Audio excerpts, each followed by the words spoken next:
Rritet masonike. Shumë prej jush më kanë pyetur dhe vazhdojnë të më pyesin se kush janë masonët, çfarë bëhet për të qenë mason. Disa edhe më kanë shkruar që dëshirojnë që të bëhen mason. Të tjera akoma që janë mason, një pjesë prej tyre asnjë nuk e kanë iden fare se çfarë janë grupet masonike. Janë pjesëtar aty, por janë pjesëtar si themi vetëm vëzhgues, sepse në të vërtetë shumë pak janë ata që janë në brendësi të grupeve masonike. Tani dëgjoni me kujdes, kush është rastisht nëse nuk e keni bërë ende, lidhuni me këtë faqe që të shihemi sërish dhe faleminderit që jemi për bashkë. Duhet thënë diçka e rëndësishme. Në radhë parë një, unë nuk jam mason dhe nuk më intereson, njoh mirë sepse kam lexuar, por dhe kam folur me njerëz që janë pjesëtar pra të këtyre lobeve. Atëre, pikë së pari, një mason, sepse për të futur të bëhesh pjesë i masonerisë, duhet të jesh pjesë i një grupi njerëzish, sepse duhet të dini që nuk mund të futet do si do, jo kushdo. Pra ti mund të jesh çfarë të duash, ti duhet të jesh i rritur psikologjikisht, pra duhet të jesh i zgjuar, se ndryshe nuk futesh dot në grupet masonike. Për shembull, një fshatar, për shembull, e zëm kështu, nuk mund të futet dot. Ndiqeni me kujdes, nuk e kam thënë asnjëherë këtë, ndaj dëgjoni me kujdes. Pra, një fshatar që nuk di, nuk ka parë, nuk ka eksperjenca, nuk ka nivelin e një masoni, nuk mundet. Pra, masoneria është një nivel psikologjik, intelektual dhe njëkohësisht edhe shoqëror. Pse kjo? Sepse ndihmojnë njëri tjetrin. Pra, në qoftë se do të jetë një profesor, për shembull, një mjek, një politikan që dëshiron të futet në grupet masonike, e marrin me njëherë. Ndonë se ai nuk është në nivel. Pra, kjo do të thotë që nuk janë eksaktësisht ato parametra që ata thonë dhe shkruajnë prej kohësh. Atëre, pikë së pari, duhet të dini që kur futet njëri në masoneri, futet thjesht një vëzhgues, si ai që po thosh jam më përpara. Sepse ai vetëm merr pjesë në disa mbledhje dhe kaq.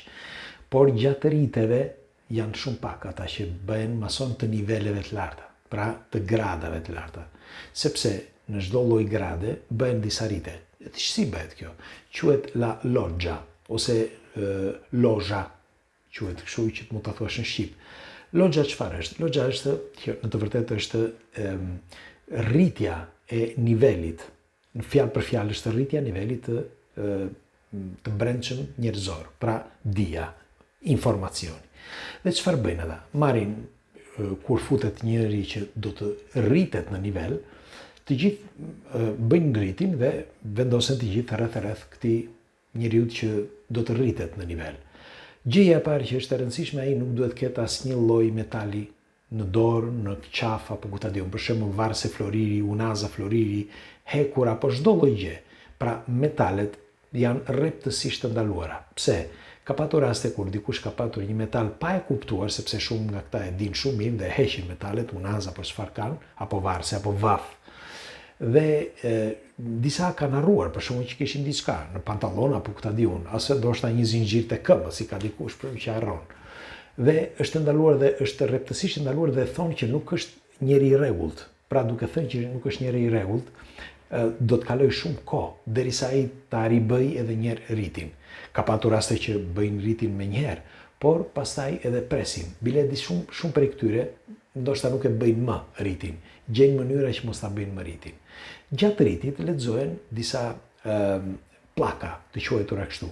Pllakat sepse janë pllakat le të themi e Hajramit ose mësimet e dikurshme për ai që themeloi masonerin, që ishte i pari, nuk po flasim tani. E kemi thënë disa herë këtë, po nuk duhet të ndalem këtu sepse nuk po flas për këtë. Pra, disa studime që janë bërë kohët e fundit të lidhura pikërisht me ato diktime që janë të vjetrat. Dhe këto formohen, pra në formë rriti, duke e përsëritur disa herë në mendjen e atij që po bëhet rriti. Pra ai është në mes dhe të tjerët janë përreth.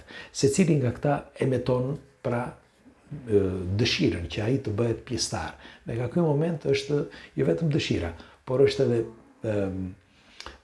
si mund të quhet, ajo përkushtimi, pra përkushtimi që i bëhet këtij njeriu. Dhe nga ai moment ai kalon pra në një status tjetër, normal. Kjo bëhet me një fjalë brenda ndërgjegjes së tij, sepse rritet në nivel, nuk e di më kuptoni apo jo. Rritet në nivel ai jo më njëherë, por rritet në nivel ngadalë dhe ka disa në sektore të ndryshme që e kuptojnë nivelin e tij. Dhe nëse ai rritet në nivel, atëherë dhe nëse e kërkon normal, nëse ai ka dëshirë, pra bëhet rriti për t'i dhënë një grad më shumë. Dhe kështu rritet grad pas grade, derisa shkon në numrin 33. Tani, gjatë këtyre rriteve, ka dhe disa teknika të tjera, disa janë të njohura, por disa thuhet që janë të panjohura. Pse?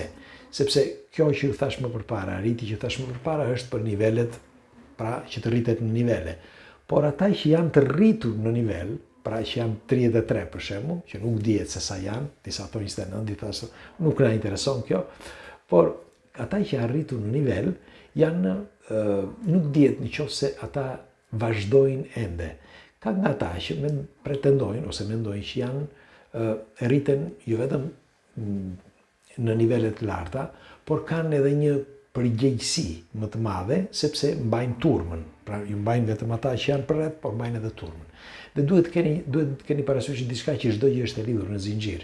Pra, ata që janë 33 mbajnë ata që janë 18 e kështu me radhë, e kështu me radhë, e kështu me radhë. Derisa arrin tek ata të veri, dhe secili mban njëri tjetrin. Dhe ka disa shoqëri të mëdha, të njohura tashmë, që nuk dua t'i përmend këtu, por janë të njohura, që i drejtohen, pra pikërisht nga ky grup i fortë, si mund të thuash.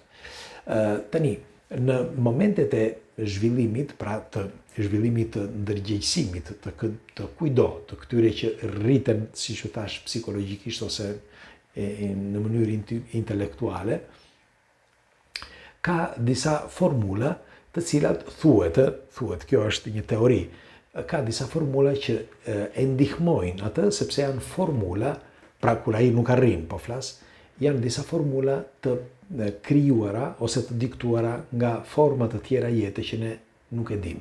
Disa thonë që janë direkt të formuara nga ata që jetojnë mes nesh, ose nga disa thonë nga shpirtrat eterik, pra ata që janë në dimension tjetër, vijen në kontakt dhe kanë dhënë disa informacione, me fjalë për të diktuar disa informacione për këta që se si të rriten, pra teknikat se si të rriten psikologjikisht. Megjithatë, duhet të dini që nëse do të arri në njëri nga ju, për shembull që unë po ju them haptazi, do të arri në njëri nga ju që do të ketë dëshirën që të marrë pjesë në grupet të tilla, pra që të jetë mason, siç për shembull ka disa shqiptarë që janë pjesë, ju garantoj, edhe këta që janë aty që marrin pjesë, jo sepse unë di gjithçka, por ju garantoj që nuk do të arrini kur të jeni në gradat e larta, kur.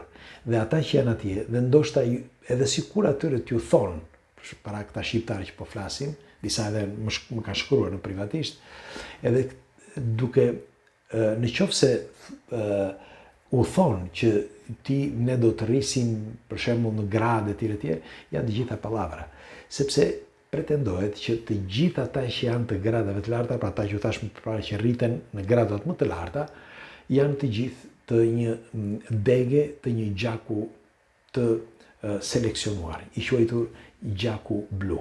Dhe këta janë të diktuar që prej vitesh dhe janë në brez pas brezi. Bile ka dhe nga ata që nuk e din fare që janë i gjak blu, por që nuk e kanë iden fare sepse nuk duan të jenë pjesë. Dhe në qoftë se ata kërkojnë që të marrin pjesë, atëherë u thonë, shkojnë dhe i informojnë dhe u thonë që shikoni, ju jeni gjak blu. Pra nuk mundet që një që nuk është gjak blu të arri në nivelet e larta. Ja u thash që të jeni të informuar, sepse pastaj në nivelet e larta ka dhe disa teori konspirative të tjera ku thuhet që çdo 6 muaj këta mblidhen dhe bëjnë disa diktime të rëndësishme për njerëzimin, sepse janë vendosur në disa pozicione mjaft thelbësore dhe mes tyre ka edhe forma të tjera jo njerëzore që diktojnë se çfarë duhet të bëjnë pra gjatë këtyre 6 muajve. Kaq mund të them për sot dhe kaq mund të them për këtë, kështu që për më tepër ndoshta më vonë. Natën e mirë dhe faleminderit që jemi për bashkë.